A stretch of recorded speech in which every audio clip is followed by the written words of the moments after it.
Yo, yo, yo. What's going on, on. everybody?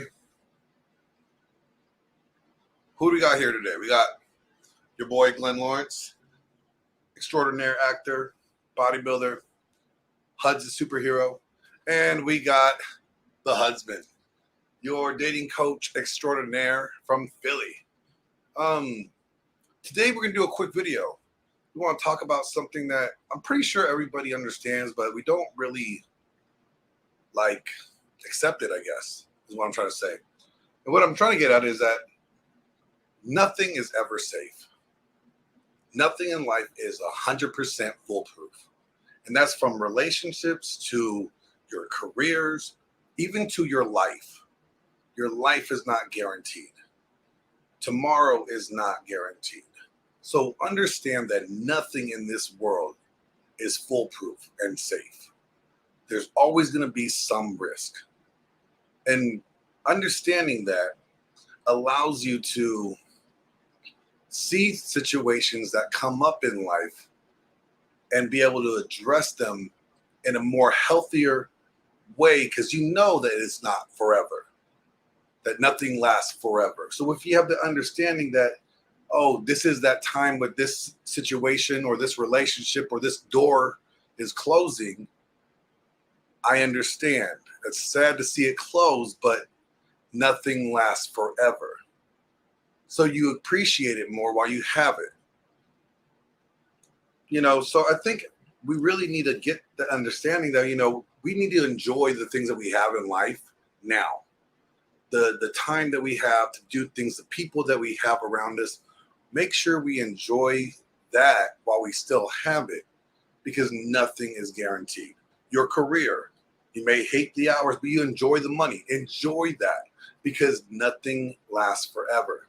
That also could too change. You may getting injured, or you may end up changing jobs, or the company goes under.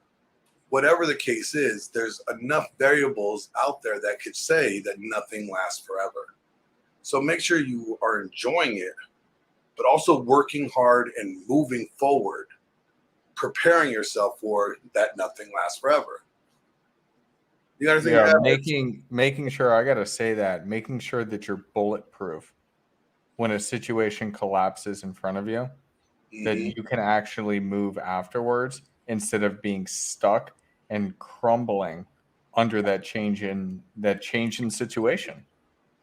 I mean, we are, the world that we live in always changes. I mean, you change every day. I mean, every day you get a little older. Every day I get a little older. The things that I used to do 10 years ago, I don't necessarily do anymore. I change. Everybody evolves. It's a change, and that's normal and that's healthy. But you have to understand that change means that nothing lasts forever. And it's not necessarily a bad thing. I mean, No. You never know that when something changes, like the next greatest thing that you've never experienced before could be right around the corner, and that could be the next thing. And sometimes we need certain doors to close for us to actually be able to see what's coming next. A lot of times people don't want to leave their jobs, or, they don't want to do certain things because it's risky. It's risks. It's too much of a risk for them. So they keep that door open where they're at. But by doing that, they are not allowing themselves to see the next door of opportunity and success that is just beyond that door that needs to be closed. But they wouldn't realize that because they're staring at that door. They're walking through that door that needs to get closed at some time. And guys, we got to look at that when it comes to relationships, And I'm not just talking about your intimate relationships with your, girlfriends or wives, but even your friendships. Friendships do end too. And nothing lasts forever. And it's okay that friendships end, because that either means that you're growing, they're growing, or you guys are just growing apart. And that's fine, because again, nothing lasts forever. So just understand that everything in life is not permanent. Even the pain that you are going through now is not going to last forever. Mm-hmm. And too often what guys do is that we make a temporary, we hold on, don't make me butcher this, Rick, or Alex, or you say it, because you know what Rich Cooper says. Yeah. Well, I don't know the exact quote, but you don't want to make a temporary problem permanent. You don't want to solve a temporary problem with a permanent solution. I think that's what it is. That wouldn't make sense. You don't want to solve a temporary problem with a permanent solution. Well, because the permanent, that's permanent. Yeah. Okay. Yeah. I understand what you're saying. We're both on the same page with that, because that's very, very true. Like, a lot of times when men are dealing with this type of stuff, like whatever it may be, they get so held up in, what they had or the comfortability, and then they make the wrong pivot, and we need to make the right pivot. Yeah, and when it comes to marriages and relationships, I mean, everybody goes into them with the best intentions, or we like to at least think that we all do, right? Well, it's the same thing. I want to say this. It's the same thing. I hold this very, very true, especially with all of my employees and with every job I've ever had. Nobody shows up to work wanting to do a bad job. I firmly and truly believe that. So with failed relationships and failed marriages and all of that, nobody showed up to that intentionally trying to do a bad job. Nobody came in this, and nobody gets into a relationship like, I wonder how soon this is going to burn. You know what I mean? Like, I can't wait. Yeah, nobody does that. So relationships, guys, they seem to be the biggest thing that affects men, more than women.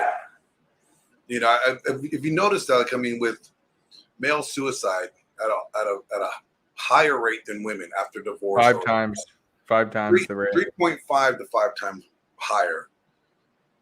That just shows you that that change in their lives and is too difficult for them to bear, because they invested so much in that identity, in that relationship, that they feel like they lost everything since they lost her.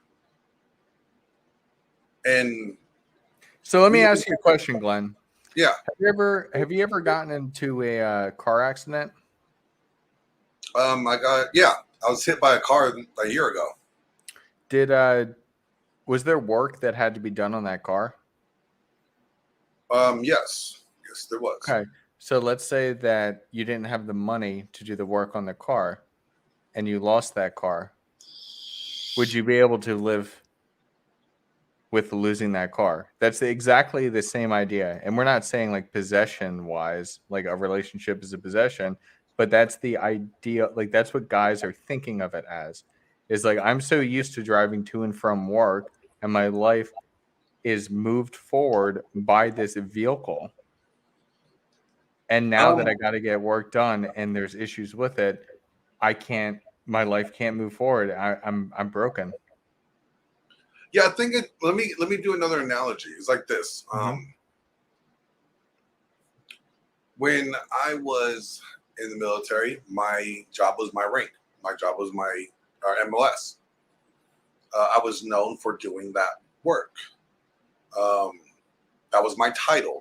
My title was my rank, or my job was my job, but my rank was my title. That's how they referred to it. When I got out of the military and then I got into corrections, my title was correctional officer. Everybody knew me as a correctional officer. That was my identity to people.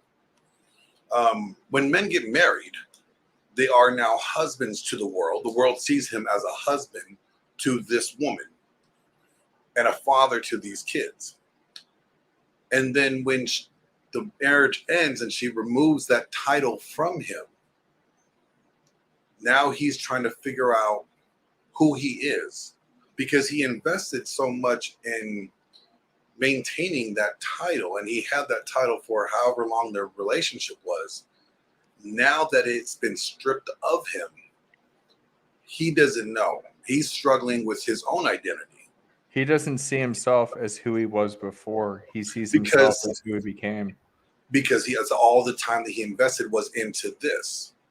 So, and I experienced that when I went through my divorce. and it was really difficult. No, it's not so much it was difficult for losing her as much as losing my son, but it was still difficult to process. And it took time. But sometimes guys, like, they get so beaten up over it because it's such a dramatic loss. I mean, think about here's the trauma of a divorce, right? You lose half your shit, right out the gate. You're used to coming home and hearing certain noises and people's voices and commotion in the house. That's now gone. You used to live in a certain area. Well, if she got the house, you're not living there. So there's so much drastic, quick changes that have taken place in the course of in such a short time. And people are trying to figure out what's going on with him because obviously he must be the problem, because that's what 90% of people think when a divorce happens is he must be the problem. So there's a lot of things that a guy is going through at that point. And he's just trying to grab onto something something that he knows is true for, to give him some sense of security. But the reason why he's struggling with that is because he put his identity in that title more than who he was. So he was not just a husband, but in his mind, all he was a husband. He wasn't who he wasn't. I'll use me for instance. I wasn't Glenn before, apparently, and I wasn't a bodybuilder, or I wasn't a corrections officer, or I wasn't in the military before. No. When the divorce happened, I lost everything. And that's the mindset that a lot of guys struggle with when they're going through a breakup or a divorce. And it's easier for them to get the understanding now that nothing lasts forever. And God forbid, nobody wants your relationships to end. But if they do, just understand that nothing lasts forever.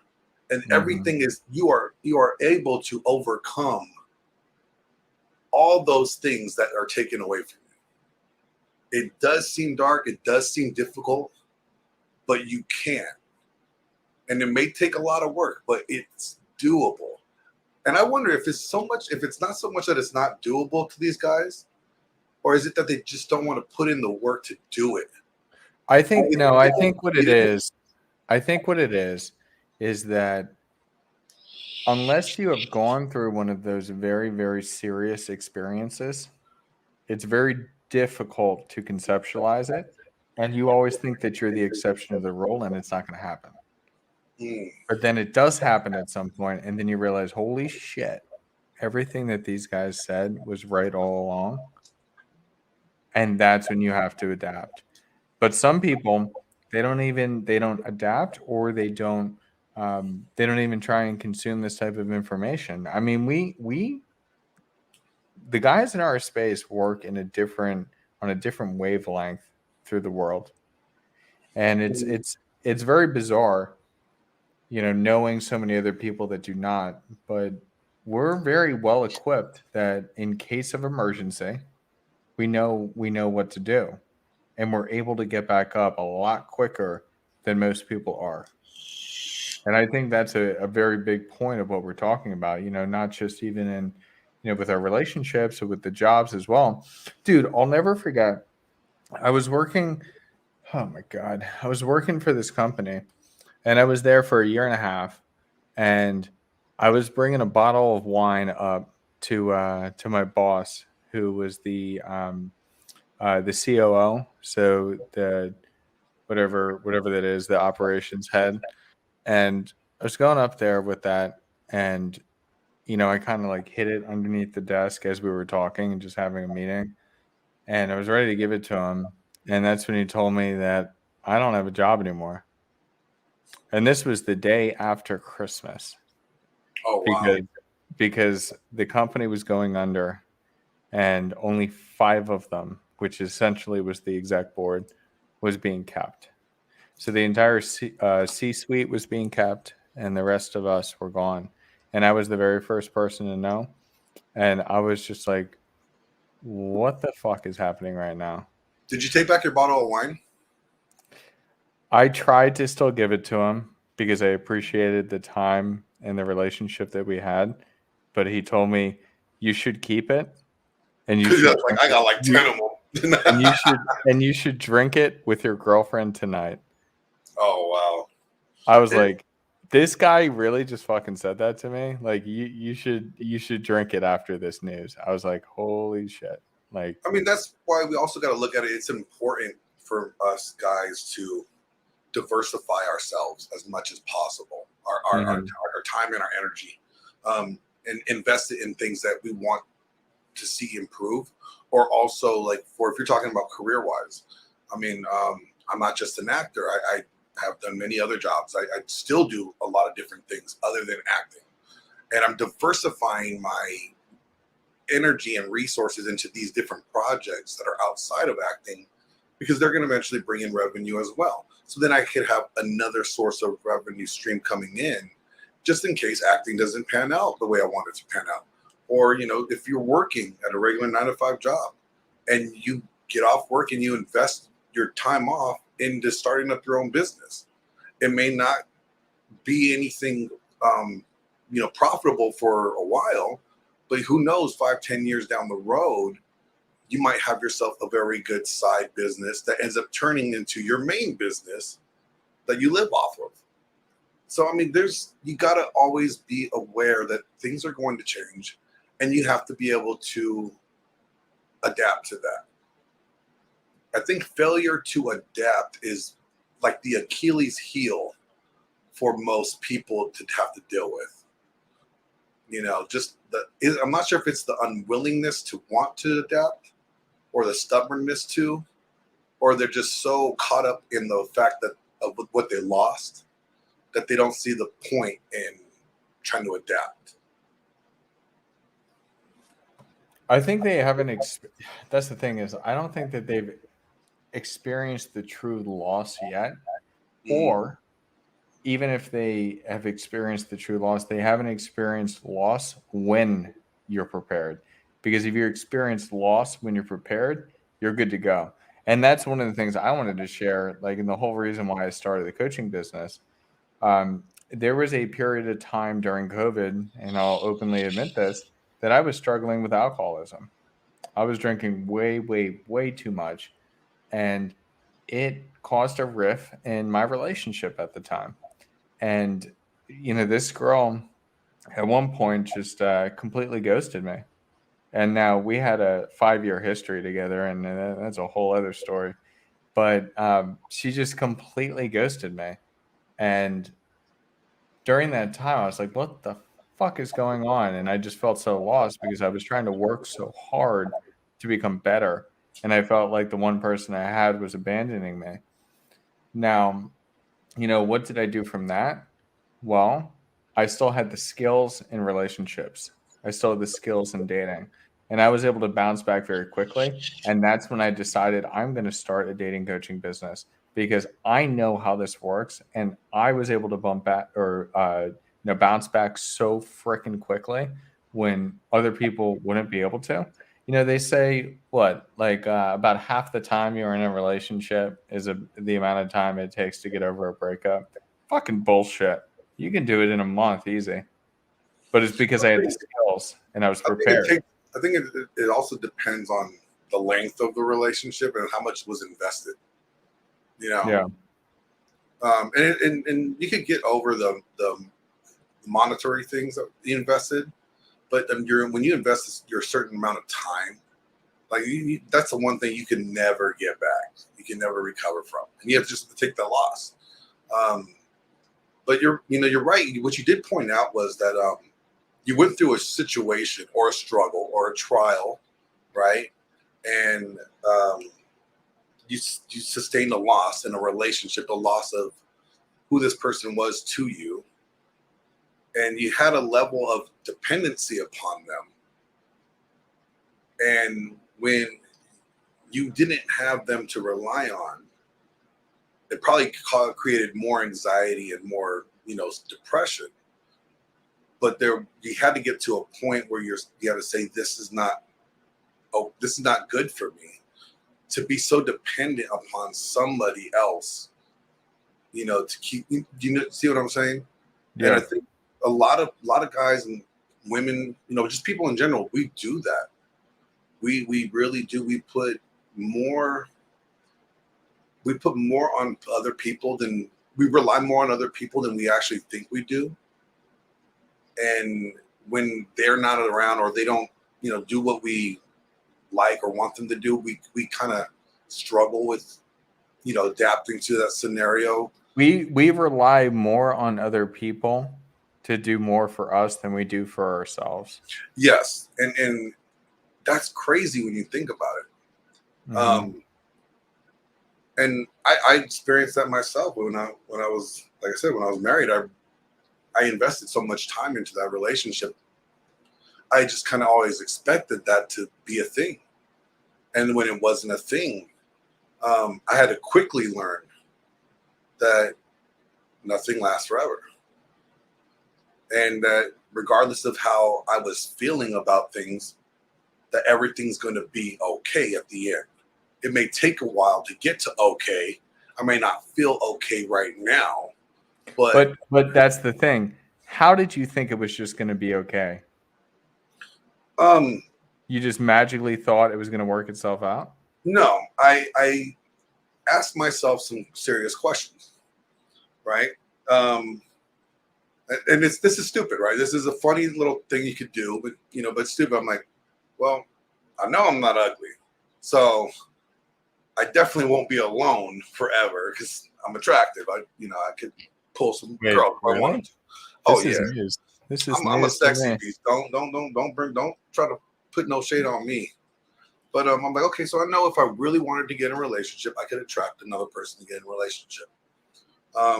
Two, I came to an understanding that I am not the marriage. The marriage was something attached to me. So I was always me before the marriage, and I was always going to be me after the marriage, right? So my identity wasn't in that anymore. And I think once you start telling yourself these things and you start walking through these things mentally, you could prepare yourself to be okay in the future. Does that make sense? Like you're starting to like, okay, this marriage didn't work out. I'm not the marriage. The marriage is not my life. Obviously, I'm still here. I'm living. So I'm not dead. It's not the end of the world. It hurts like fuck, but so does getting shot at. So does, falling. And everything, even the pain in that is temporary. So this pain too will come to pass. This pain too is only temporary. And I think once I realized that, I was able to be okay. Like, even though I wasn't okay at the moment, it gave me enough understanding and hope that I knew I was going to be okay eventually. Mm-hmm. I have to say that bouncing back type of thing, because we're talking about how you need to be prepared. I think actually giving the tools to be prepared for that bounce back should be an entire show in and of itself. And my head is already brewing with some ideas. But I think this is a good start for at least like talking about it. And it's a very important topic. We need to make sure that we are prepared, because all things end. Yeah, and it's a good thing that all things end, because if things never ended, then you will never appreciate the things that you have. If things were forever, every relationship is going to last forever, then you wouldn't not appreciate that relationship while you have it. Your life is, could be gone tomorrow. You appreciate your life while you have it. You don't want to take advantage of things that are not forever. And understanding that it's not a bad thing, it's a good thing. So it also gives you, the encouragement to enjoy the things that you're doing now. Enjoy your life now. Make sure that you are taking time to find the joy and, feel that joy and express that joy. And I'm struggling with the word here, but, like accept or just meditate in that, Mm-hmm. in that moment while you have it. Yeah. Be present in every moment Yes. of your life. Yeah. And I don't think I do that enough. I'm pretty sure you don't do it enough. I'm perfect. What are you talking about? I think that's something that, guys need to, to work on is like, you know what? I need to be present in every moment and appreciate the moments that I have before they go. So, but do you have anything else for this one? I don't. With that, we'll see you guys. Looking forward to the next one.